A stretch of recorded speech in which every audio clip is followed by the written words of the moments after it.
If pulled over by the police, we recommend that you always have your driver's license handy, your registration, keep both hands on the wheel, and look straight ahead. The most important thing anytime you're confronted with a police officer is not to assist them too much in their investigation. Everybody's required to give their identification. Nobody's required to testify against themselves.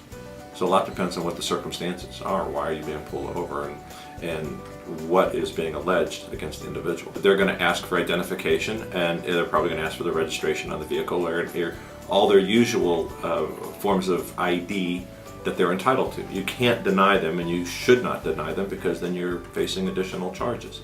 You should hand over, be respectful, obey the police every single time. If you disobey the police of a lawful order, that's a separate offense, and they can arrest you for that, even though you haven't done anything wrong. So it's always good to at least cooperate. Like I said, you don't have to give them any investigative tools about crimes that they may be accusing you of, but you have to give them your information. If you get pulled over by the police, the first thing you should do, obviously, is stop. A lot of people don't take that first step. Definitely stop.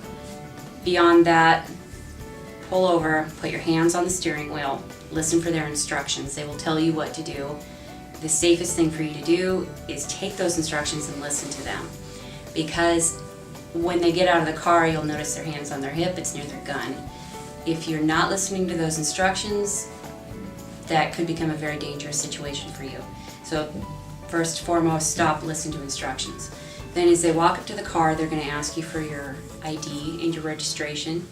Wait until they ask you for that, then ask if you can reach for it, get it out of your wallet, get it out of the glove box, wherever it may be, and hand it to them. After that, they're going to go back, they're going to likely run your registration and your ID. If you have any outstanding warrants, which you may know about if you fail to attend court or something along those lines, they're going to come back and have questions for you. They may, depending on the warrant, if it was a felony, take you into custody. However, if it's a more minor thing, they'll simply tell you to go to court. Then, if it's for a DUI, or they suspect drugs, such as they believe they can smell marijuana, which sometimes they say even if they can't really, then they may ask you to get out of the car. In which case, of course, follow the instructions, get out of the car. Then they'll instruct you further from there. If it's a DUI, they will probably want to do what's called a field sobriety test. That's when they ask you to do the things like touch your hand to your nose, count backwards from 100, turn on your heel. They'll instruct you and demonstrate how to do that. If a police officer asks you to step out of the vehicle, then you should comply with that request.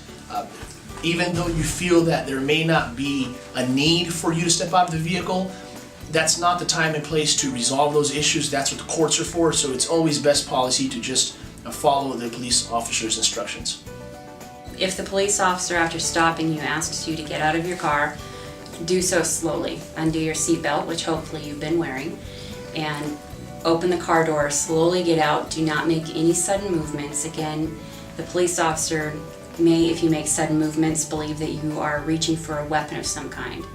Simply slowly get out of the car, have your hands where they can see them, and step to the side of the vehicle, and then continue to follow their instructions. They may tell you to turn around and face the car, they may ask you to step away. Whatever it is they need you to do, they will instruct you.